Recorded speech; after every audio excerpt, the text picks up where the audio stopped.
Good evening friends, मैं माधुरी MD लो classes में आप सभी का वेलकम करती हूँ। देखिए, जो लास्ट हमने पढ़ा था वो सेशन ट्रायल के बारे में पढ़ा था, अपनों ने समरी ट्रायल के बारे में पढ़ा था। तो कुछ स्टूडेंट के मेरे पास कमेंट्स और मैसेज आए थे कि मैम प्लीज़ आप वारंट ट्रायल भी बता दीजिए। तो आज का जो हमारा सेशन है वो वारंट ट्रायल को लेके है। देखिए, सारी ट्रायल सीआरपीसी में सारी इंपॉर्टेंट है, चाहे वो सेशन ट्रायल है, चाहे वारंट है, चाहे सम्मन है, चाहे समरी है। सभी के पर्टिकुलर मेंस के क्वेश्चन बनते हैं और सभी में से प्री के क्वेश्चन भी बनते हैं। ठीक है, तो जो सभी स्टूडेंट ये सोचते हैं कि इनमें बहुत कन्फ्यूजन है, तो कोई भी कन्फ्यूजन नहीं है। अगर आप सेक्शन बाय सेक्शन पढ़ते जाएंगे इसको, और जैसे सेशन ट्रायल अपनों ने बहुत ईजी वे में समझी थी कि सेक्शन के साथ सेक्शन कनेक्ट कीजिए, तो बिल्कुल भी हार्ड नहीं है। ठीक है, अब बात आती है कि मैम वारंट ट्रायल। देखिए, वारंट ट्रायल भी ईजी है, बट दिक्कत क्या है कि इसको दो पोर्शन में डिवाइड कर दिया। अगर प्री में क्वेश्चन आता है कि वारंट ट्रायल का सेक्शन कौन सा है, तो आपको कहीं कंफ्यूज नहीं होना, आपको डायरेक्ट लिखना है वारंट ट्रायल हमारी आती है 230 से लेके 250 तक। ठीक है, कहीं कंफ्यूजन नहीं है। लेकिन जब मेंस का क्वेश्चन आता है, अगर वहां पे डायरेक्ट वारंट ट्रायल पूछ ली जाती है, तो वारंट ट्रायल को दो पार्ट में डिवाइड किया हुआ है। ठीक है, ये वारंट ट्रायल दो पार्ट में है। एक तो पुलिस रिपोर्ट पर संस्थित है, एक पुलिस रिपोर्ट पर संस्थित है, एक अदर देन पुलिस रिपोर्ट पर संस्थित है। ठीक है, एक अदर देन पुलिस रिपोर्ट पर संस्थित है। तो अगर मेंस का क्वेश्चन आता है कि पुलिस रिपोर्ट पर संस्थित वारंट ट्रायल समझाइए, तो आपको सेक्शन कहाँ से कहाँ तक लिखना है। अगर आता है कि अदर देन पुलिस रिपोर्ट पर बताइए, तो उसके सेक्शन अलग है। बट अगर प्री का क्वेश्चन आता है तो आपको 238 से लेके 250 तक ही लिखना होगा। ठीक है, अब बात आती है कि मैम वारंट ट्रायल। अब देखिए, जो अपने वारंट ट्रायल यहाँ पे डिस्कस करेंगे वो पुलिस रिपोर्ट पर संस्थित वारंट ट्रायल डिस्कस करेंगे। इसके बाद आप जाके अदर देन पुलिस रिपोर्ट वाली पढ़ोगे तो आपको बिल्कुल क्लियर हो जाएगी, क्योंकि जो मेन होता है वो इसी में ही है। आगे वो पढ़ोगे तो वो आपको क्लियर समझ आ जाएगी। अब बात आती है कि ट्रायल ऑफ वारंट। सबसे पहले जो बात आएगी, जो पुलिस रिपोर्ट पर संस्थित है, जो पुलिस रिपोर्ट पर संस्थित वारंट ट्रायल है, वो 238 से लेके 243 तक है। प्लस इसके बाद में अपने इसके साथ सेक्शन लिखेंगे 248 प्लस 250। मतलब कि जब मेंस का क्वेश्चन आता है और अपनों से पूछी जाती है पुलिस रिपोर्ट पर संस्थित वारंट ट्रायल समझाइए, तो आपको सेक्शन लिखना है 238 से लेके 243 प्लस इसके साथ 248 एंड देन 250। ठीक है, 250 का ओनली आप टाइटल भी लास्ट में लिख देंगे तो इतना सफिशिएंट है। अब बात आती है 238 कहता है धारा 207 का अनुपालन। ठीक है, मतलब कि जब मजिस्ट्रेट के सामने एक्यूज्ड को लाया जाता है तो मजिस्ट्रेट क्या करता है, सबसे पहले अपना समाधान करता है कि धारा 207 का अनुपालन हो गया है या नहीं हुआ। अब बात आती है धारा 207 क्या है।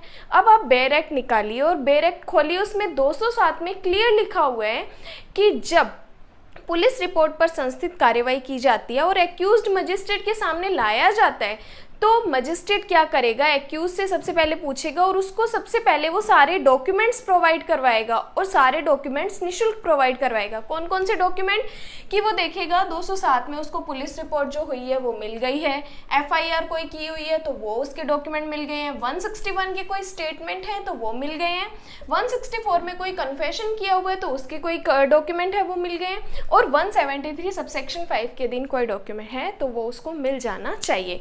मतलब कि 238 कहता है कि 207 का अनुपालन हो गया, तो मजिस्ट्रेट क्या करेगा, जब एक्यूज्ड के सामने आता है तो मजिस्ट्रेट उससे पूछेगा, समाधान कर लेगा अपना कि 207 का अनुपालन हो गया है या नहीं हुआ। अब 207 में ये डॉक्यूमेंट उसको मिल गए हैं या नहीं मिले। क्लियर, 238। अब बात आती है 239 कहता है when accuse shall be discharge, कि अभियुक्त को कब उन्मोचित किया जाएगा। डायरेक्ट यहाँ पे क्वेश्चन ही पूछ लिया है कि अभियुक्त को कब उन्मोचित किया जाएगा। तो ये कहते हैं कि अभियुक्त को तब उन्मोचित किया जाएगा जब मजिस्ट्रेट क्या कर लेता है कि मजिस्ट्रेट कर लेता है 173 सबसेक्शन 5 के दिन कोई बात है, पुलिस रिपोर्ट है, उसको देखकर, फिर जो सारे डॉक्यूमेंट्स पेश किए गए हैं उनको देखकर, एक्यूज्ड की परीक्षा भी कर ली, एक्यूज्ड और प्रोसिक्यूशन को सुन भी लिया। ठीक है, ये सब कर लिया तब मजिस्ट्रेट को लगता है कि एक्यूज्ड के पक्ष में कोई अपराध नहीं है, एक्यूज ने कोई अपराध नहीं किया, कोई ग्राउंड ही नहीं बनते, तो मजिस्ट्रेट क्या करेगा, उसको डिस्चार्ज कर देगा। ठीक है, उसको डिस्चार्ज कर लेगा। इसको हिंदी में बोलते हैं उन्मोचित करना। ठीक है, सेशन ट्रायल में भी मैंने ये चीज़ रिपीट की थी कि जब एक्यूज्ड को डिस्चार्ज किया जाता है, तो मजिस्ट्रेट वापस उसको रिकॉल कर सकता है, उसको वापस उसी मैटर में बुलाया जा सकता है। ठीक है, 238 207 का अनुपालन, 239 when accuse shall be discharge. Then आता है 240 चार्ज फ्रेमिंग ऑफ चार्ज, आरोप विरचित करना। जब एक्यूज्ड को 239 में उन्मोचित नहीं किया, मजिस्ट्रेट को लगा कि उसके खिलाफ कोई ग्राउंड्स बनते हैं, कोई प्रिजम्पशन है, तो वो क्या करेगा, उस एक्यूज्ड के लिए चार्ज फ्रेमिंग करेगा, चार्ज को लिखेगा। अब चार्ज क्या होते हैं, देखिए, जब एक्यूज्ड क्या करता है, कोई अपराध करता है, ठीक है, तो उसके खिलाफ जो मजिस्ट्रेट को लगता है कि हाँ इसने ये अपराध किया है, इस धारा में अपराध किया है, तो मजिस्ट्रेट उसको लिखित रूप में, रिटन में वो लिखता है। ठीक है, उसी को बोलते हैं चार्ज फ्रेमिंग करना, कि आरोप विरचित करना।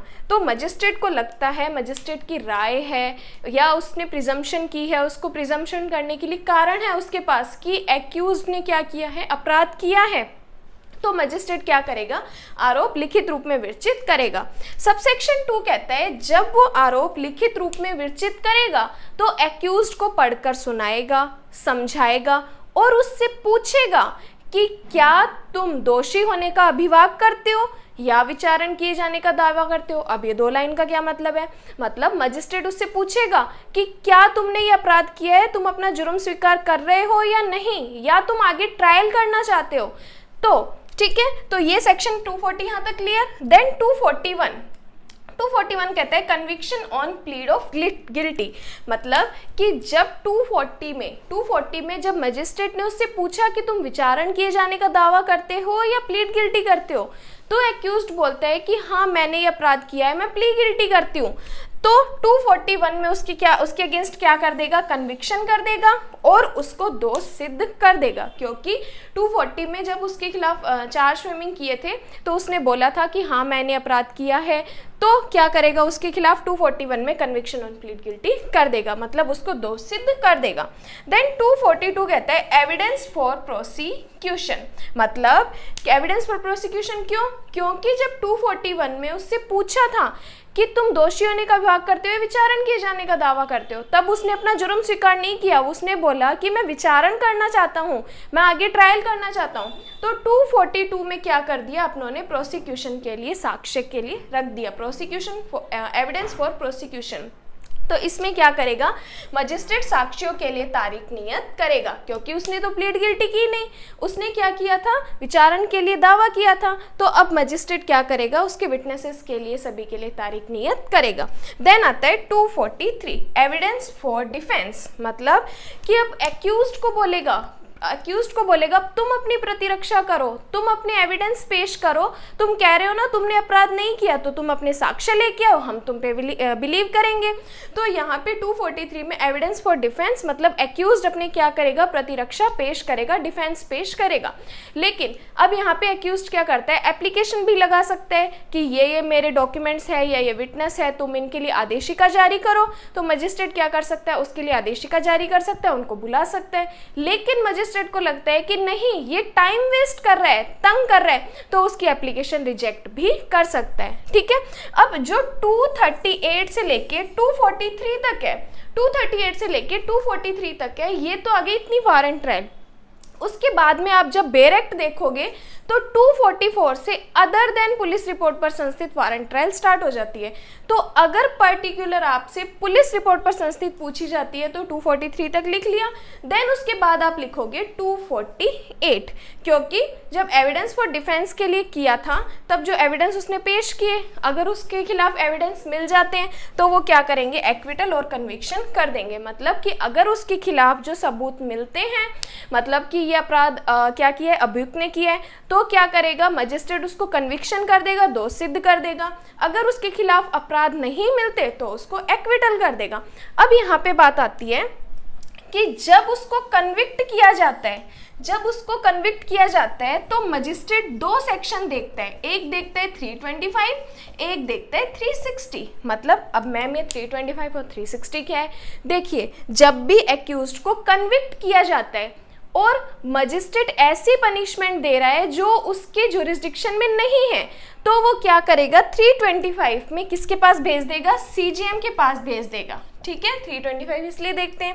देन 360 इसलिए देखते हैं, जब एक्यूज्ड को कन्विक्ट किया जाता है तब देखा जाता है कि क्या उसको परिवीक्षा का लाभ देना चाहिए या नहीं देना चाहिए, एडमोनिशन करनी चाहिए या नहीं करनी चाहिए, कि उसने पहली बार अपराध किया इसलिए उसको परिवीक्षा का लाभ देना चाहिए। ठीक है, तो मतलब 360 को भी फॉलो किया जाएगा। अब देखिए, ये इतनी सिंपल सी वारंट ट्रायल है और ये पुलिस रिपोर्ट पर संस्थित है।